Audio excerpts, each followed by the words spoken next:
Ini adalah This is dari Kriptomologi episode ke-43. Stay tune.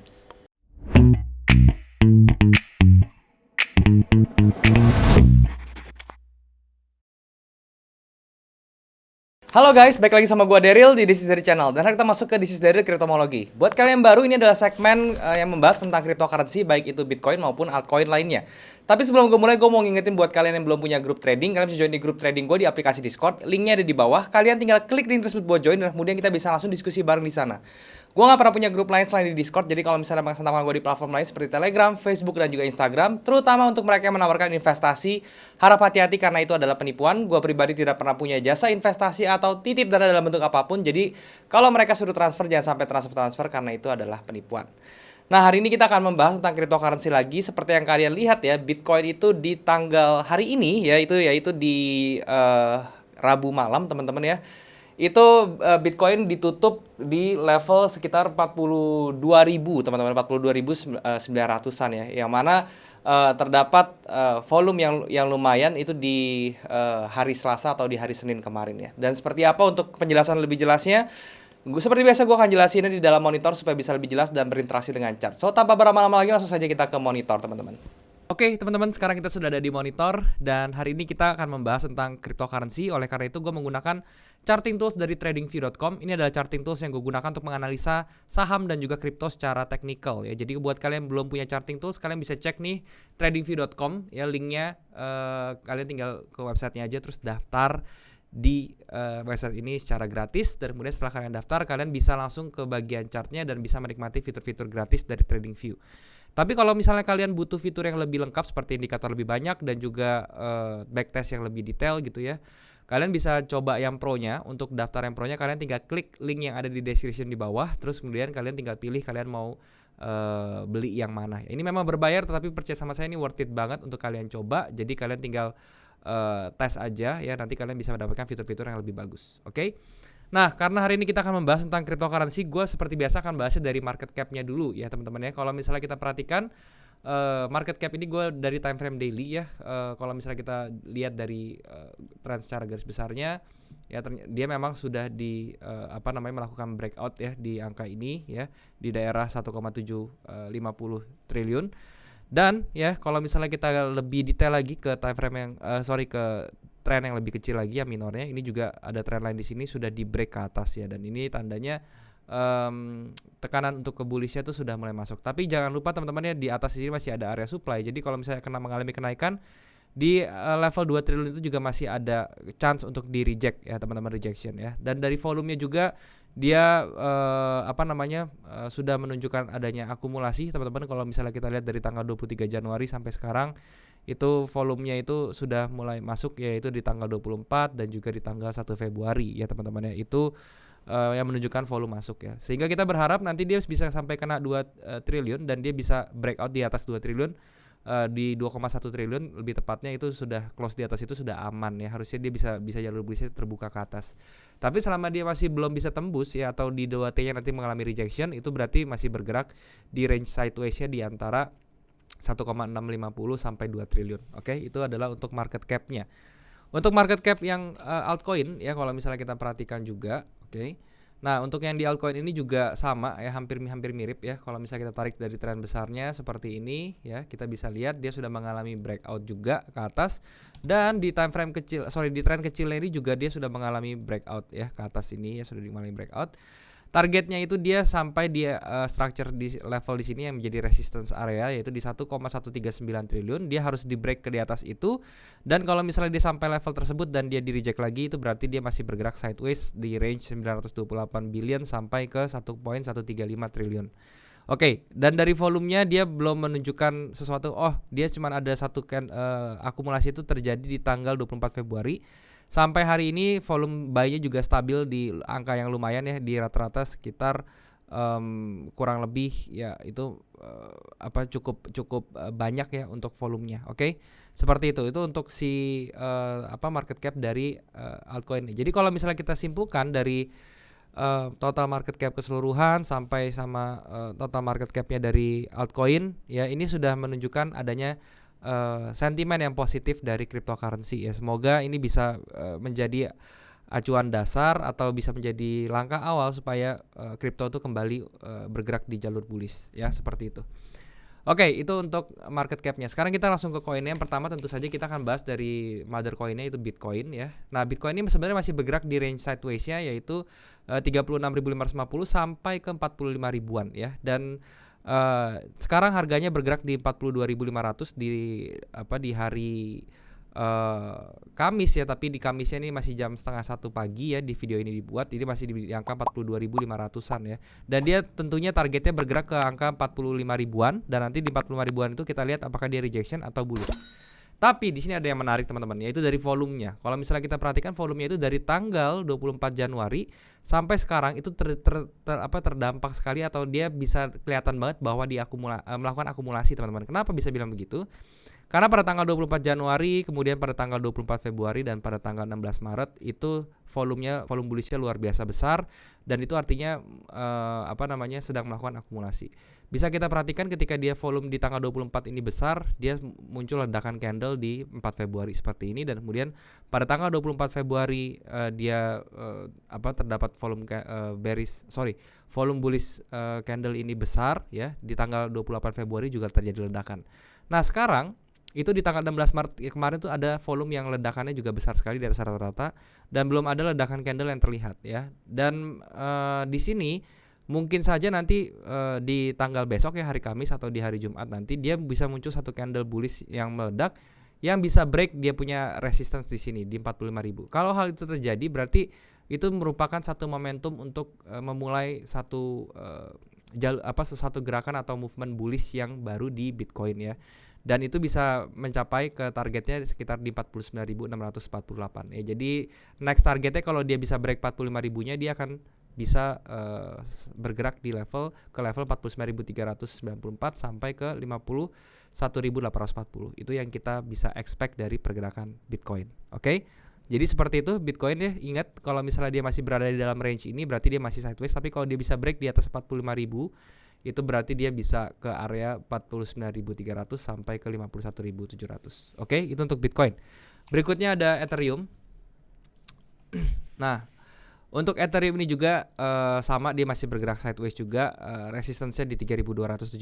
Nanti kita lihat apakah dia bisa ke level tersebut, yang mana kalau misalnya kita lihat dari price story-nya itu kemungkinan masih bisa ya, besar sekali ke 3.200. Tapi nanti di 3.200 itu menjadi pertanyaan apakah dia mendapatkan rejection atau dia bisa break dan bisa bergerak ke level 3.720 sampai ke 3.800 ya. Jadi kuncinya itu adalah dia harus break di supply area di sini dulu ya teman-teman ya. Jadi saya kasih range supply area-nya itu di level 3.237 sampai 3.397, itu supply areanya.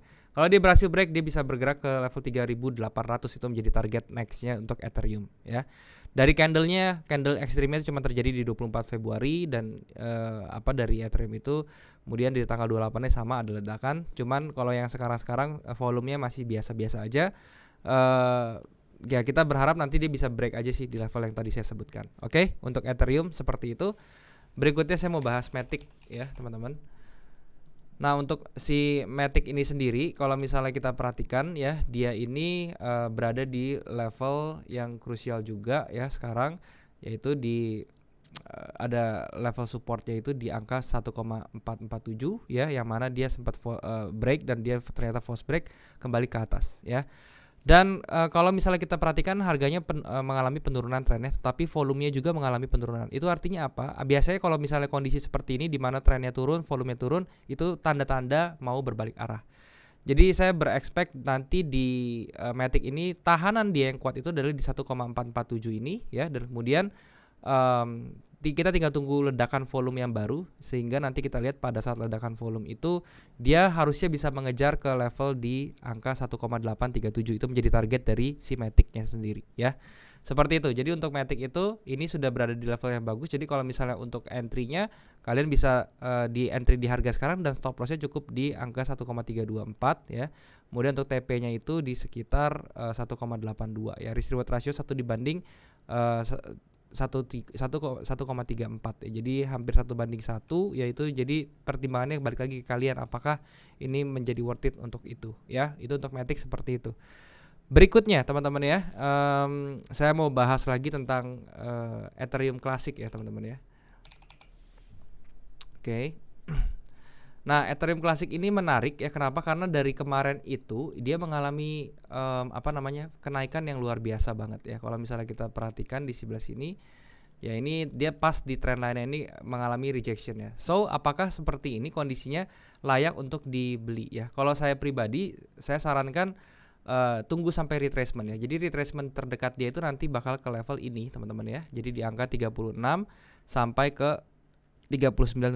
Jadi menurut saya tunggu sampai situ, dia bikin reversal candle lagi atau candle pattern reversal lagi, itu baru kalian bisa ambil ya. Dari volume sendiri memang ini terlihat sekali ya, dia masif sekali pembelian, tapi di hari kemarin ya, itu dia mengalami penurunan yang cukup masif juga dengan volume yang cukup besar juga ya. Jadi ini perlu dipertimbangkan. Kalau saya bilang tunggu sampai dia koreksi dulu sampai ke level 36,572 atau sampai ke 39,7, baru kalian bisa entry di area tersebut ya. Nanti entry patternnya itu juga sama, kalian cari reversal candle, yaitu bisa untuk kalian perhatikan ya.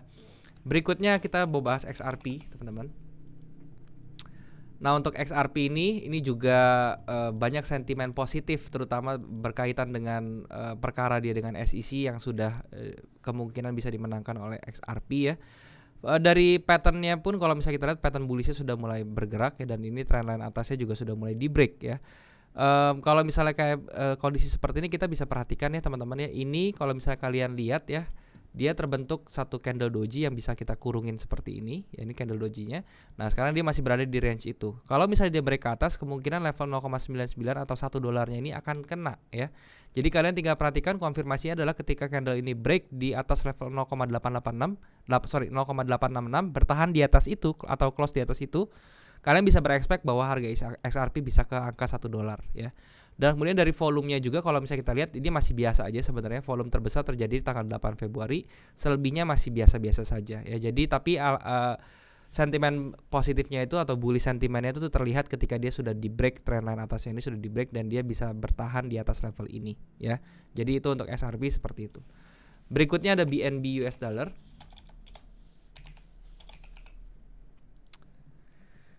Nah, untuk si BNB ini sendiri ini juga masih sama ya, pergerakannya dia masih berada di level ini aja ya. Dia ketahan di supply areanya di angka 406 ya. Target kita kemarin sudah tercapai sebenarnya. Dari nanti kita lihat ke depannya di 2 hari sampai 3 hari ke depan apakah terjadi rejection atau dia bisa terus impulsif ke atas ya. Kalau impulsif ke atas itu berarti dia menuju ke level 450-an atau di finalnya itu di angka sekitar 490-an ya. Itu menjadi target final dari BNB.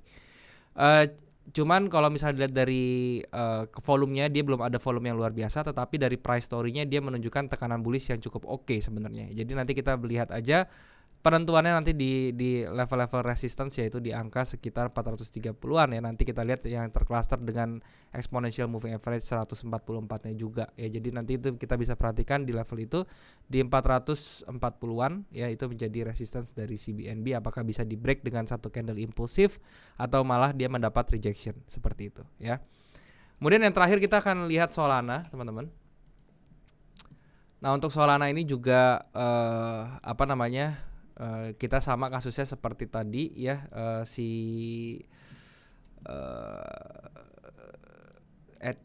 tadi itu yang terakhir apa ya, ETC atau XRP ya, kayaknya sih XRP deh. XRP bukan, tadi itu ETC USDT bukan juga, terus Matic, sama seperti Matic ya harusnya ya, Matic USDT.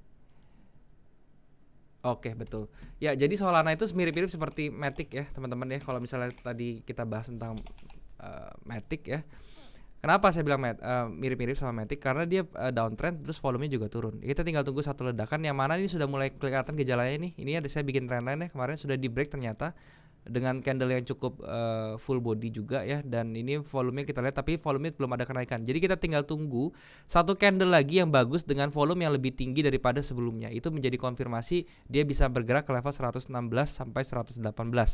Itu menjadi range area Solana ya. Dan kalau dilihat dari candle story-nya juga nih, kalau dari pergerakan candle ini juga menunjukkan perlawanan atau pertarungan antara buyer dan seller yang cukup sengit ya, yang mana ini sebenarnya masih imbang ya teman-temannya, masih imbang untuk kalau misalnya kalian perhatikan. Tetapi yang baiknya ini adalah pattern bullish reversalnya ini, yaitu falling wedge ini sudah mulai di break ke atas, yaitu berarti bisa menjadi acuan bahwa dia bisa bergerak ke 117,1 ya, dengan tahanan minor di 101,7 ya. Jadi kalau misalnya kalian mau entry, saran saya entry kalau di harga sekarang ya, stop loss kalian tuh cukup di bawah level ini ya, di 80-an ya, di angka 80-an sekitar 15% dengan target di 117 ya, dengan risk reward ratio 1/1,5. Seperti itu ya. Jadi ini tetap ya, pada saat turun, volume turun itu menunjukkan adanya pelemahan tren bearish di sini. Berarti itu sesuatu yang positif juga sentimen untuk Solana. Oke. Nah, itu aja teman-teman yang mau gue bahas. Semoga bisa bermanfaat untuk kalian ya. Dan ingat sekali lagi, gue bukan financial advisor. Jadi apapun yang kalian ambil di sini sesuaikan dengan money management dan juga trading management kalian. Kalau misalnya kalian punya teknik yang bagus tapi kalian tidak punya manajemen yang bagus, itu sama saja kurang bagus ya teman-teman. Jadi perhatikan hal tersebut. Terima kasih teman-teman. Sekarang kita balik lagi ke kamera. Oke teman-teman, jadi itulah pembahasan gue tentang Bitcoin dan juga altcoin lainnya. Semoga apa yang gue sharing di sini bisa bermanfaat untuk kalian, dan kalian perlu ingat apapun yang gue bahas di video ini kalian harus sesuaikan dengan money management dan juga trading management kalian supaya hasilnya bisa lebih optimal. Gue bukan financial advisor, apapun yang gue sharing di sini itu hanya pure pandangan gue sebagai seorang trader di crypto. Dan juga gue mau ingetin buat kalian yang belum punya grup trading, kalian bisa jadi grup trading gue di aplikasi Discord. Linknya ada di bawah, kalian tinggal klik link tersebut buat join dan kemudian kita bisa langsung diskusi bareng di sana. Gue gak pernah punya grup lain selain di Discord, jadi kalau misalnya ada mengatasnamakan gue di platform lain seperti Telegram, Facebook, Instagram, menawarkan investasi dalam bentuk apapun, harap hati-hati karena itu adalah penipuan. Kalian jangan sampai transfer ya. Dan juga kalian bisa subscribe channel ini kalau kalian merasa channel ini bermanfaat untuk kalian. Kalian juga bisa bantu like video ini dan juga share ke teman-teman kalian yang lain yang kira-kira membutuhkan informasi dari video ini. Kalian juga bisa komen di bawah kalau ada yang kurang dari video ini, atau kalian mau request tentang apapun yang mau gue bahas ke depannya. Selama itu berhubungan dengan kripto, saham, dan juga forex, gue pasti akan baca komen kalian dan gue akan usahakan untuk bikin kontennya buat kalian. Nah teman-teman, mungkin sampai sini dulu aja videonya. Semoga sekali lagi apa yang gue share di sini bisa bermanfaat untuk kalian. Thank you sekali lagi buat kalian sudah menyempatkan diri untuk nonton video ini. Sampai jumpa di next video. Jangan lupa semua orang bisa cuan. Salam sukses. Bye-bye.